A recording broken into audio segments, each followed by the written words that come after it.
زندگی یہ نہیں ہے کسی کے لیے، زندگی ہے نبی کی، نبی کے لیے۔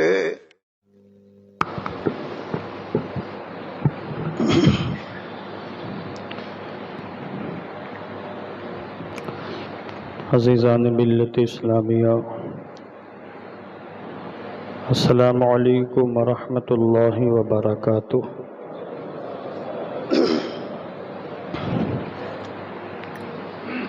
نحمده ونصلي ونسلم على رسوله الكريم، اما بعد، فقد قال الله تعالى في القرآن المجيد والفرقان الحميد: إن يمسسكم قرح فقد مس القوم قرح مثله وتلك الأيام نداولها بين الناس وليعلم الله الذين آمنوا منكم ويتخذ منكم شهداء والله لا يحب الظالمين۔ وقال سيدنا رسول الله صلى الله تعالى عليه وسلم: المؤمن للمؤمن كالبنيان المرصوص يشد بعضهم بعضا۔ صدق اللہ العظیم وصدق رسولہ النبی الامین الکریم،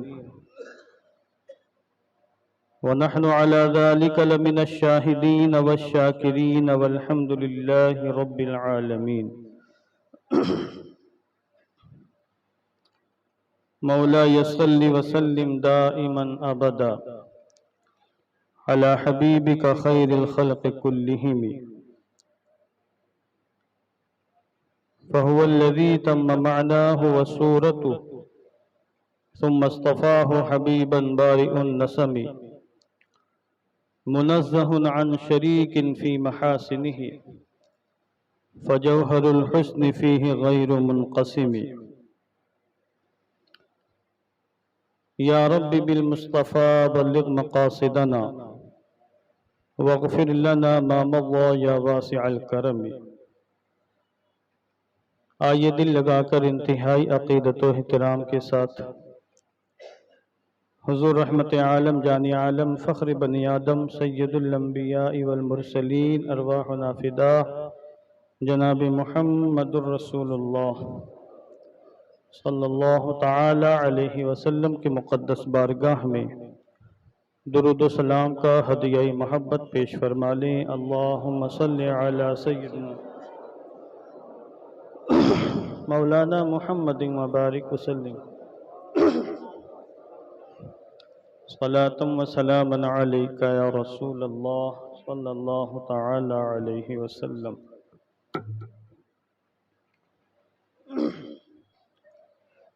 اللہ تبارک و تعالی کی توفیق اور اس کے فضل و کرم سے آج ہم اس کی بارگاہ میں سجدہ بندگی پیش کرنے کے لیے حاضر ہیں۔ اللہ رب العزت ہم سب کی حاضری قبول فرمائے، ہم سب کو نماز کی برکتوں سے مالا مال فرمائے۔ آج چند باتیں لے کر میں آپ حضرات کی بارگاہ میں حاضر ہوں۔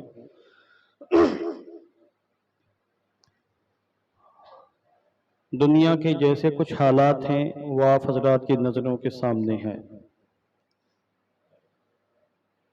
آج جبکہ پوری دنیا میں جہاں کہیں بھی زندہ دل انسان رہتے ہیں، غیرت مند انسان رہتے ہیں، وہ سب کے سب یہودیوں کے ظلم و ستم پر سراپا احتجاج ہیں۔ آوازیں بلند ہو رہی ہیں کہ مسلمانوں کا قتل عام بند کیا جائے، ظلم و زیادتی بند کی جائے، اور ان پر ہونے والے مظالم کو فوراً روکا جائے۔ حتیٰ کہ نیو یارک، لندن جیسے شہروں میں بھی احتجاجات ہوئے، لوگوں نے غم و غصے کا اظہار کیا، یعنی اپنی غیرت مندی اور اپنی انسانیت کا اظہار کیا۔ عین ایسے وقت میں جبکہ دنیا میں دشمنوں کے ملکوں میں بھی ہماری اسلامی بھائیوں کے حق میں آوازیں بلند کی جا رہی ہیں۔ ایسے حالات میں عالم اسلام کا مرکز کہے جانے والے سعودی عرب میں عیاشیوں کے اڈے قائم کیے جا رہے ہیں، بے حیائی کے مناظر دیکھے جا رہے ہیں، رقص و سرود کی، گانے کی، میوزک کی محفلیں سجائی جا رہی ہیں۔ دنیا کے کونے کونے سے لوگوں کو بلایا جا رہا ہے، عالمی ہستیوں کو بلا کر بے حیائی کے منظر پیش کیے جا رہے ہیں۔ اس لیے میں محبوب سبحانی کی مسجد سے کھڑے ہو کر اللہ کو اپنا شاہد موجود مان کر اس سعودی حکومت کی کارروائی کی سخت مذمت کرتا ہوں، اور ہم لوگ ایک زمانے سے کہہ رہے ہیں کہ جو لوگ اس حکومت کو اسلامی حکومت سمجھ رہے ہیں سخت غلط فہمی کا شکار ہیں۔ اسلامی حکومت تو وہ ہوتی جس کے اندر اسلامی تعلیمات کے جلوے نظر آتے ہوں، یہاں ان کا وہاں موجودہ حکومت کا اسلامی تعلیمات سے دور دور تک کا کوئی واسطہ نہیں ہے۔ بے غیرتی کا مظاہرہ کر رہے ہیں، بے شرمی کا مظاہرہ کر رہے ہیں، جیسا کہ آقا کریم علیہ الصلوۃ والتسلیم نے ارشاد فرمایا ہے اذا لم تستحی فاصنع ما شئت، جب تم بے حیا بن جاؤ تو جو چاہو کرو۔ انسان کے بعد انسان کے پاس اسلامی حمیت، اسلامی غیرت ہوتی ہے، تو اسلامی حمیت و غیرت انسان کو غلط کاموں سے، بے حیائی کے کاموں سے روکتی ہے، اور جب انسان ایک بار بے حیا بن جاتا ہے اور آنکھوں کا پانی مر جاتا ہے تو پھر اس کو کسی کی کوئی پرواہ نہیں ہوتی۔ آج ان کو کسی کی کوئی پرواہ نہیں ہے کہ دنیا تھوکے گی، دنیا یہودیوں کا دلہ، یہودیوں کا دلال کہے گی، دنیا بے حیا بے غیرت کہے گی، دنیا بے شرم کہے گی، یہودیوں کا ایجنٹ کہے گی، یہودیوں کا نمک حلال کہے گی، یہودیوں کا خفیہ بردار کہے گی۔ ان کو کوئی پرواہ نہیں ہے، دنیا مافیہا سے بے نیاز ہو کر اپنے کاموں میں لگے ہوئے ہیں، خوشیاں منا رہے ہیں، مسرتوں کا اظہار کر رہے ہیں، گانے کی محفلیں سجا رہے ہیں، میوزک کی محفلیں سجا رہے ہیں، اور دنیا بھر کے تمام بے غیرتوں بے حیاؤں کو بلا کر ایسے وقت میں بے حیائی کا مظاہرہ کر رہے ہیں جبکہ فلسطین کی سرزمین پر 3000 سے زائد چھوٹے بچوں کو بالکل بے دردی کے ساتھ شہید کر دیا گیا، سینکڑوں خاندانوں کو نیست و نابود کر دیا گیا، اسپتالوں کو بھی اور اسکولوں کو بھی بخشا نہیں گیا۔ ایسے وقت میں جبکہ ان کے ساتھ شانہ بشانہ کھڑے ہو کر ایسے ظالموں کے خلاف کارروائی کرنے کی حاجت تھی، یا کم سے کم زبان سے مذمت کرنے کی ضرورت تھی، ان کے بائیکاٹ کی حاجت تھی، ایسے لوگوں کی ہاں میں ہاں ملا کر نمک حلالی کا پورا جو ہے انتظام کیا جا رہا ہے، اور نمک حلالی کا پورا ثبوت دیا جا رہا ہے۔ اسلامی تعلیمات کا ان سے سرے سے کوئی تعلق ہی نہیں ہے، نہ قرآن مقدس کی تعلیمات سے ان کا کوئی تعلق ہے، نہ احادیث کریمہ سے ان کا کوئی تعلق ہے۔ اسی لیے آقا دو عالم نور مجسم نے صدیوں پہلے جب آپ دنیا میں ظاہری حیات کے ساتھ جلوہ بار تھے، آپ نے فرمایا تھا، مدینہ منورہ میں بیٹھ کر فرمایا تھا یخرج قوم من قبل المشرق یقرؤون القرآن لا یجاوز تراقیہم یمرقون من الدین کما یمرق السہم من الرمیہ، اور کما قال علیہ السلام۔ آپ نے فرمایا تھا نجد کی سرزمین سے، ریاض جس کو آج ریاض بولتے ہیں، نجد کی سرزمین سے ایک قوم نکلے گی جو قرآن مقدس کو خوب اچھے دل سے تلاوت کرے گی، مگر قرآن مقدس کی تاثیر ان کے حلق سے نیچے نہیں اترے گی، قرآن مقدس کی تعلیمات ان کے حلق سے نیچے نہیں اترے گی، اور وہ دین سے اس طرح نکل جائیں گے جس طرح تیر شکار سے نکل جاتا ہے، یعنی ان کا دین سے سرے سے کوئی تعلق نہیں ہوگا۔ اور آج انہوں نے اپنی اس بے حیائی کے مظاہر کے ساتھ اس کو ثابت کر دیا ہے کہ ہمارے بھائیوں کو مارا پیٹا جائے، ہماری قوم کی بیٹیوں کو لوٹا پیٹا جائے، اور ہماری قوم کے خاندان والوں کو ہلاک و برباد کر دیا جائے، نونہالوں کو مکمل طریقے سے جینے کے حق سے محروم کر دیا جائے، ہمیں اس کی کوئی پرواہ نہیں ہے۔ اگر لوگ اس کو اب بھی اسلامی ریاست سمجھ رہے ہیں، اسلامی حکومت سمجھ رہے ہیں، سب غلط فہمی کا شکار ہے۔ وہ نہ اسلامی ریاست ہے نہ اسلامی حکومت ہے، وہاں مسلمان رہتے ہمیں ان سے کوئی شکایت نہیں ہے، مگر موجودہ سعودی حکومت، سعودی ریاست ہے، ہم اس کی سخت مذمت کرتے ہیں، اس کا اسلام سے کوئی تعلق نہیں ہے، یہ کھلے طور پر یہودیوں کی حکومت ہے، یہودیوں کے ایجنٹ وہاں کام کر رہے ہیں، یہودیوں کے دلال وہاں کام کر رہے ہیں، اور جن لوگوں کو یہودی نے پال پوس کے بڑا کیا ہے آج ان کے ہاتھوں میں وہاں کی حکومت کی باغ ڈور ہے، وہاں مسلمانوں کی حکومت نہیں ہے، اور خود کو خادم الحرمین شریفین کہتے ہیں کہ ہم حرمین شریفین کے خادم ہیں، خادم الحجاز کہتے ہیں کہ ہم حاجیوں کے خادم ہیں، خادم المعتمرین کہتے ہیں کہ ہم عمرہ کرنے والوں کے خادم ہیں، ہم مسلمانوں کے سرپرست ہیں، ہم مسلمانوں کے قائد ہیں۔ جھوٹ بولتے ہو تم نہ مسلمانوں کے قائد ہو، نہ حرمین شریفین کے خادم ہو، نہ عمرہ کرنے والوں کے حج کرنے والوں کے خادم ہو، تم صرف خادم ہو تو یہودیوں کے خادم ہو، تو یہودیوں کی خدمت کا حق ادا کر رہے ہو۔ کلیجہ پھٹ گیا پرسوں سے جب سے میں سوشل میڈیا کے ذریعے ساری باتیں موصول ہو رہی ہیں کہ وہاں لوگ چیخ رہے ہیں، چلا رہے ہیں، بلک رہے ہیں، تم مدد نہیں کر سکتے، امداد نہیں کر سکتے، تمہارے پاس راکٹ یمن میں برسانے کے لیے ہیں۔ ابھی چند سال پہلے یمن کا جب تنازع ہوا سعودی عرب سے، باقاعدہ سعودی عرب نے وہاں پر حملے کیے، نہ جانے کتنے مسلمانوں کو مار دیے یمن کے سرزمین پر۔ تمہارے پاس طاقت و قوت ہے مسلمانوں کے خلاف استعمال کرنے کے لیے، اور جو لوگ مسلمانوں کو مظالم ڈھا رہے ہیں ان کے خلاف استعمال کرنے کی طاقت کہاں چلی گئی؟ بازوؤں کی طاقت ختم ہو گئی، زبان میں بولنے کی ہمت ختم ہو گئی۔ یہ حالات ہیں سعودی حکومت، آج سے ہمارے علماء نہیں، جب سے حکومت قائم ہوئی ہے تب سے ہمارے علماء چیخ رہے ہیں، چلا رہے ہیں، کتابیں لکھ رہے ہیں کہ یہ ہرگز مسلمانوں کی حکومت نہیں ہے، اس کو باقاعدہ سوچی سمجھی سازش کے تحت وہاں پہ قائم کیا گیا۔ اب آپ 100 سال پیچھے جائیں اور پوری اسلامی ہسٹری کو پڑھیں، 100-150 سال کی اسلامی ہسٹری کو، جب سے یہ حکومت قائم مسلمانوں کا زوال شروع ہو رہا ہے، اور جتنے بھی اسلامی قائدین تھے، بڑے بڑے رہنما جو ظلم کے خلاف آوازوں کو بلند کر سکتے تھے، جن کے پاس پاور، طاقت و قوت تھی، یہ سعودی حکومت کی بنیاد پر ان کو اٹھا کر پٹخا گیا ہے اور ان کی حکومت کا خاتمہ ہوا ہے، ان حکومت کو زوال پذیر کیا گیا ہے۔ ترکی سنیوں کی ترکی حکومت، عاشقان مصطفیٰ کی حکومت جو ختم ہوئی یہ سعودیوں کی وجہ سے ختم ہوئی، عراق کا زوال ان کی وجہ سے ہوا ہے، لیبیا کا زوال ان کی وجہ سے ہوا ہے، بوسنیا میں مسلمانوں کا قتل عام ان کی وجہ سے ہوا ہے، برما میں مسلمانوں کا قتل عام ان کی وجہ سے ہوا ہے۔ یہاں پہ پٹی باندھ کے بیٹھ جاتے ہیں اور سمم بکم عمون اندھے دنیا بہرے بن جاتے ہیں، دنیا میں کیا ہو رہا ہے ان کو اس سے کچھ لینا دینا نہیں، عیاشیوں میں مست ہیں، دنیا داری میں مست ہیں، بے حیائی کے مظاہر میں مست ہیں۔ لا حول ولا قوت الا باللہ العلی العظیم۔ اب آپ بتائیں ایسے لوگوں کا اسلام سے کیا تعلق ہو سکتا ہے جس اسلام کی تعلیم کا حصہ یہ ہو المؤمن للمؤمن کالبنیان المرصوص، مومن مومن کے لیے مضبوط بنیاد، مضبوط عمارت کی طرح ہے، یشد بعضها بعضا، کہ عمارتیں جب ملتی ہیں تو بنیاد مضبوط ہوتی ہے۔ اب آپ بتائیں حضور نے کتنی زبردست تشبیہ ارشاد فرمائی ہے، مومنوں کو کس انداز سے رہنا چاہیے۔ حضور فرماتے ہیں مومن مومن کے لیے مضبوط بنیاد ہے، اگر دیواریں الگ ہو، ستون الگ ہو، چھت الگ ہو تو کیا کوئی عمارت قائم رہ سکتی ہے؟ جب دیواریں ملتی ہیں، بنیادیں ملتی ہیں، ستون ملتا ہے، دیوار ملتی ہے، چھت ملتی ہے، تب جا کے کوئی مضبوط عمارت قائم ہوتی ہے۔ جب مسلمان متحد ہو کے رہتے ہیں تب مسلمانوں کو قوت حاصل ہوتی ہے، توانائی حاصل ہوتی ہے۔ یہاں تو اس تعلیم نبوی کا ان سے سرے سے کوئی تعلق نہیں ہے۔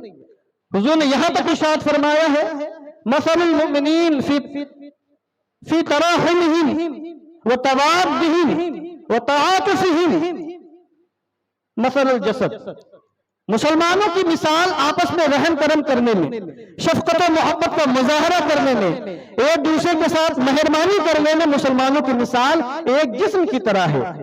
اذا اشتكى عضو منه تداعى له سائر الجسد بالسحر والحمى، حضور فرماتے ہیں جب جسم کے کسی حصے کو تکلیف پہنچ جاتی ہے تو پورا جسم بے قرار ہو جاتا ہے، پورا جسم شب بیداری کرتا ہے اور پورے جسم کو بخار آ جاتا ہے۔ اگر آنکھ میں تکلیف ہے تو ایسا نہیں کہ صرف آنکھ تکلیف محسوس کرے گی، پورا جسم درد سے کراہے گا، تکلیف محسوس کرے گا۔ اگر انگلی میں بھی کوئی تکلیف ہے تو پورا جسم تکلیف کو محسوس کرے گا۔ اگر ہاتھ کے کسی حصے میں تکلیف ہے پورا جسم بخار زدہ ہوگا اور پورا جسم رات بھر بے قراری کے ساتھ زندگی گزارے گا۔ یہ مومنوں کی تشبیہ حضور نے ارشاد فرمائی ہے۔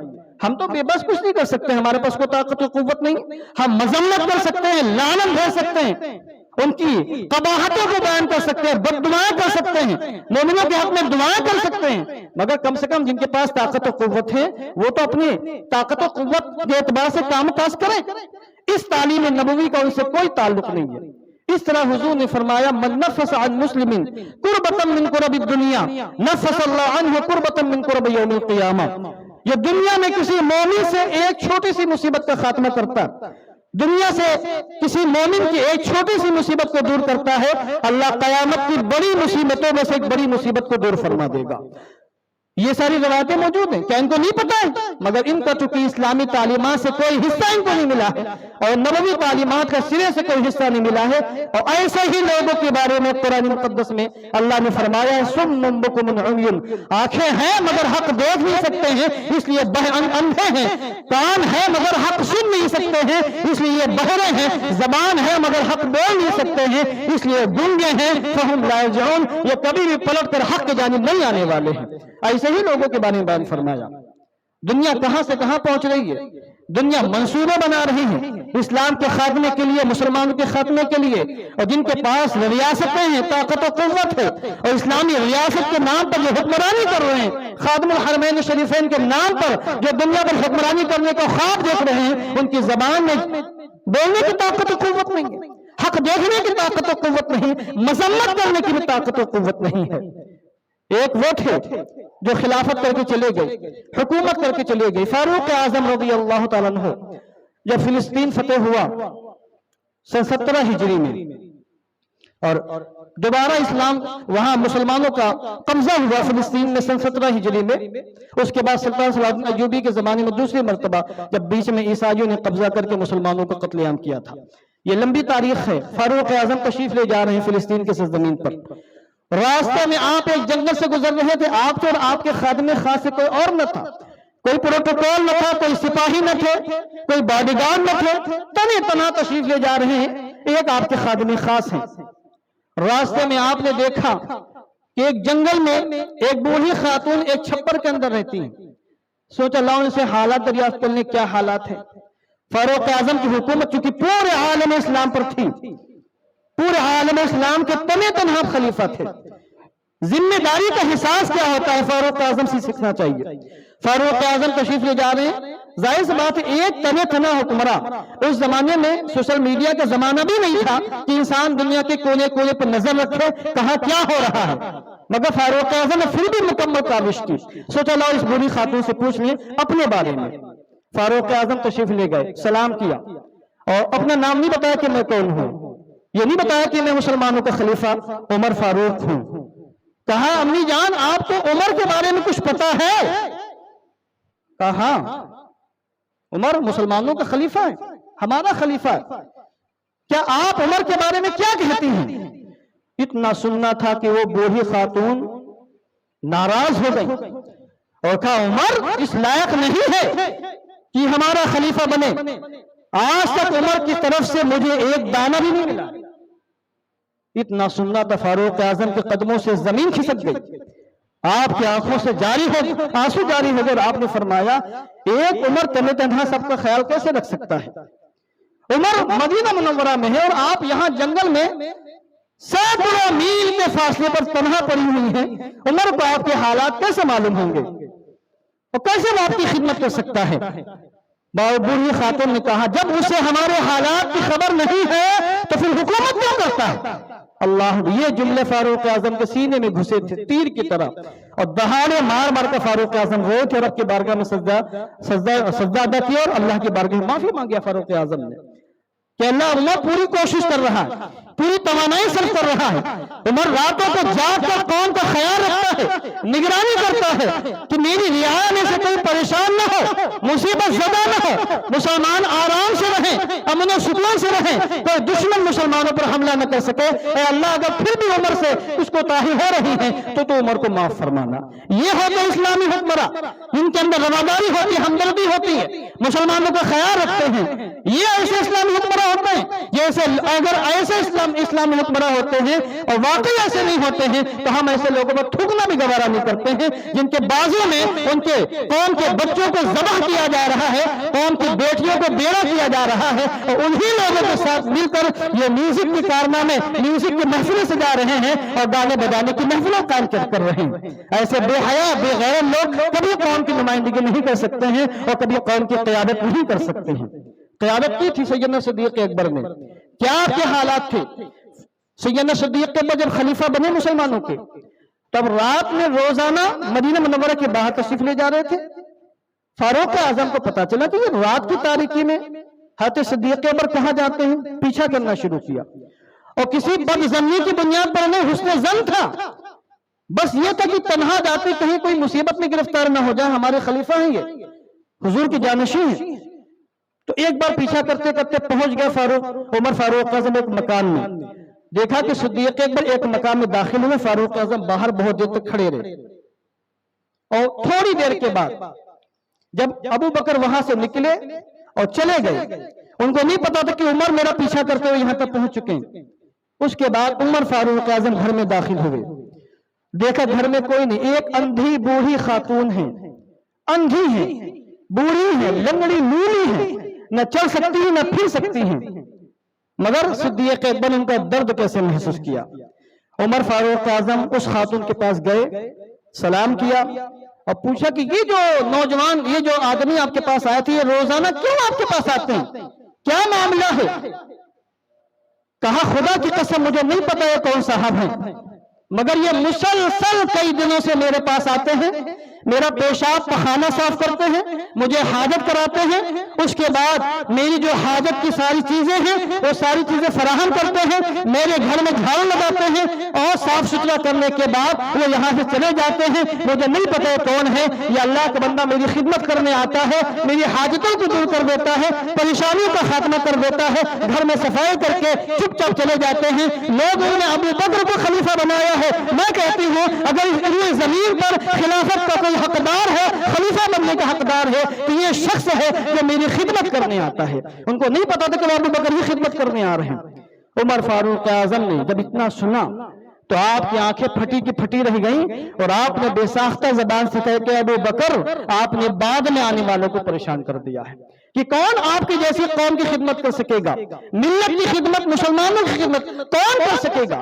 قیادت اس لیے نہیں ہوتی ہے کہ انسان حکمراں بننے کے بعد اپنی جیب بھرنا شروع کر دے، اپنی تجوری بھرنا شروع کر دے، اپنی حویلی تیار کرنا شروع کر دے، پراپرٹی جائیداد خریدنا شروع کر دے، جیسے کہ ہندوستان کی انتہائی گندی سیاست ہے۔ میں سمجھتا ہوں جتنی گندی سیاست ہندوستان کی ہے شاید دنیا کی کسی کونے میں اتنی گندی سیاست ہو۔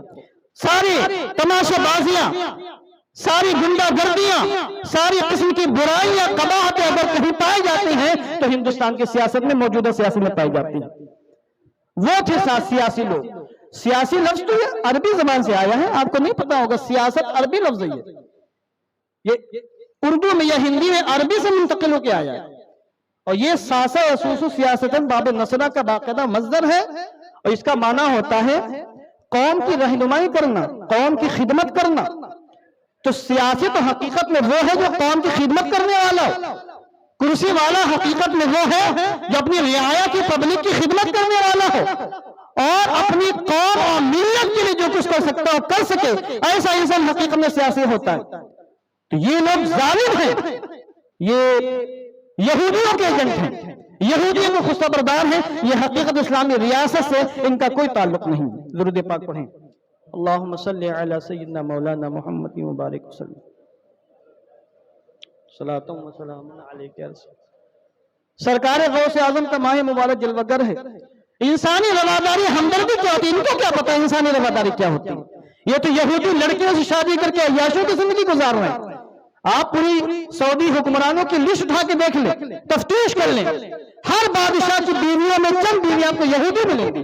یہ جو سعودی شہزادے ہیں نا، یہ یہودی ماں کی گودوں میں پرورش پائی انہوں نے، ان کے دل میں انسانیت کہاں سکتی ہے، ہمدردی کہاں ہو سکتی ہے؟ یہ ہمدردی دکھائیں گے تو یہودیوں کے لیے دکھائیں گے، مسلمانوں کے لیے ان کے دل میں کوئی ہمدردی نہیں۔ ہمدردی کیا ہوتی ہے، رواداری کیا ہوتی ہے، الفت و محبت کیا ہوتی ہے، قوم کی خدمت کے جذبات کیا ہوتے ہیں، آپ سرکار غوث اعظم سے پوچھیں۔ غوث اعظم بغدادی معلیٰ میں جب آپ تعلیم حاصل کر رہے تھے، طالب علمی کے زمانے میں ایک مرتبہ ایسا ہو گیا کہ کئی دن کے آپ فاقے سے تقریباً 17-18 دن ہو گئے آپ کو کوئی رزق حلال نہ ملا کہ آپ کھاتے، کیونکہ غوث اعظم وہ تھے کہ شکوک و شبہات والی چیزوں سے بچا کرتے تھے. جس چیز میں شک ہو گئے حلال ہونے میں اس چیز سے بھی پرہیز کرتے تھے. کئی دن ہو گئے فاقہ کرتے کرتے، پانی پیتے پیتے، فاقہ کرتے کرتے حالت ایسی ہوگی کہ آپ کو چکر آنے لگا. بغداد کی ایک مسجد میں سوق الریاحیین ایک مارکیٹ ہے بغداد کی، اس کی مسجد میں جا کے کونے میں بیٹھ گئے، چکر آنے لگا، برداشت نہ کر سکے. رواداری انسانی کیا ہوتی ہے. تھوڑی دیر میں ایک نوجوان آیا، بھنا ہوا گوشت اور روٹی اس کے پاس موجود تھی، کھانا شروع کر دیا. غوث اعظم 19-20 سال کی عمر ہے، ایک گوشے میں بیٹھے ہوئے ہیں. اس نوجوان کو دیکھا کہ کھانا کھا رہا ہے. غوث اعظم کو اس وقت اتنی شدت کی بھوک لگی تھی کہ جب وہ نوجوان لقمہ کھاتا تو آپ کا منہ کھل جاتا، اس شدت کی بھوک. نوجوان نے غوث اعظم کو دیکھ لیا، بلایا کہ آپ بھی کھانے میں تشریف لائیں. آپ نے منع فرمایا، تکلف کیا، مگر اس نے کہا نہیں آپ بھی کھانے میں شریک ہوں. غوث اعظم کھانے میں شریک ہو گئے. کھانا کھاتے کھاتے اس نوجوان نے پوچھا کہ آپ کا نام کیا ہے؟ کہ عبد القادر جیلانی مجھے کہتے ہیں. اچھا جیلان کے رہنے والے ہیں آپ؟ کہا میں جیلان کے رہنے والا ہوں. کہ میں بھی جیلان سے آیا ہوں. اور آپ کا نام عبد القادر ہے؟ کہا ہاں. تو اتنا سننے کے بعد اس نوجوان کی آنکھوں سے آنسو جاری ہو گئے اور کہا عبد القادر جیلانی آپ میرے مہمان نہیں، میں آپ کا مہمان ہوں. میں جب جیلان سے بغداد آ رہا تھا تو آپ کی والدہ محترمہ نے مجھے 8 دینار دیے تھے سونے کے سکے، اور مجھ سے کہا تھا میرا بیٹا عبد القادر بغداد میں پڑھتا ہے، اس کو تلاش کر کے اس تک پہنچا دینا. اور میں بغداد میں کئی دن تک آپ کو تلاش کرتا رہا، آپ مجھے نہیں مل سکے، میرا سارا سرمایہ خرچ ہو گیا. 8 دینار آپ کے موجود تھے، میں مجبور ہو گیا، جب میں بھوک سے پریشان ہو گیا تب میں نے آپ کے پیسے سے کھانا خریدا ہے. یہ جو گوشت ہے، روٹی ہے، یہ آپ کے پیسے سے خریدی ہوئی ہے، میرا پیسہ اس میں نہیں لگا ہے. اس کے بعد اس نے گڑ گڑا کر آپ سے معافی مانگی کہ میں نے آپ کی امانت میں خیانت کی، آپ مجھے معاف فرما دیں. دراصل میں آپ کا مہمان ہوں، آپ میرے مہمان نہیں. غوث اعظم نے اس کی دھار سے باندھی، تسلی دی، شفقتوں سے نوازا اور کہا کوئی بات نہیں، تمہارے پاس میرا پیسہ تھا، تمہیں حاجت تھی تو گویا کہ تمہارا ہی پیسہ تھا، کوئی مسئلہ نہیں ہے. تم نے کھانا خریدا ہے، ہم نے بھی کھا لیا، تم نے بھی کھا لیا. اس کے بعد اس نے رقم عطا فرمائی تو غوث اعظم نے اس رقم سے جسے آپ کئی مہینے تک خرچ کر سکتے تھے، اچھی خاصی تقریباً 3-4 درہم دینار اس کو واپس کیے. تو کہا یہ نذرانہ ہے، رکھ لو، تمہارے کام آئیں گے. اس کے بعد غوث اعظم باہر نکلے اور بغداد میں جتنے فقیر مسکین بھوکے پیٹ زندگی گزار رہے تھے، آپ نے وہ رقم جو کئی دنوں تک آپ خرچ کر سکتے تھے وہ رقم فورے غریب و فقیروں میں تقسیم فرما کے یہ ثابت کر دیا کہ انسانی رواداری ایسی ہوتی ہے، انسانی ہمدردی ایسی ہوتی ہے. سرکار غوث اعظم کی تعلیمات ہمارے سامنے موجود ہے. یہ لوگ پھٹیچر قسم کے لوگ ہیں، لوگ وہاں جا کے متاثر ہو جاتے ہیں کہ 100 سال سے حکومت ہے، اسلامی حکومت، اسلامی ریاست ہے.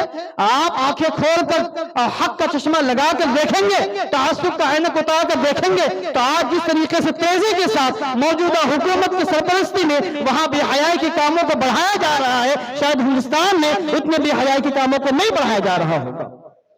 اس لیے ہم سخت مذمت کرتے ہیں. کلیجہ ہمارا پھٹ گیا جب سے ہم نے سنا ہے کہ وہاں اس قسم کی محفلیں سجائی گئی ہیں اور دنیا بھر کے زیروؤں کو، میں ہیرو نہیں بولتا ہوں، فلمی دنیا کے زیروؤں کو، ان کو میں زیرو ہی کہتا ہوں، ایسے لوگوں کو یہاں بلا کر گانے بجانے کی محفلیں اور میوزک کی محفلیں سجائی جا رہی ہیں. دعا کرتا ہوں کہ اللہ عز و جل اسرائیل کا بھی خاتمہ فرمائے، یہودیوں کا بھی خاتمہ فرمائے اور موجودہ مجدی حکومت کا بھی خاتمہ فرمائے. وآخر دعوانا الحمدللہ رب العالمین.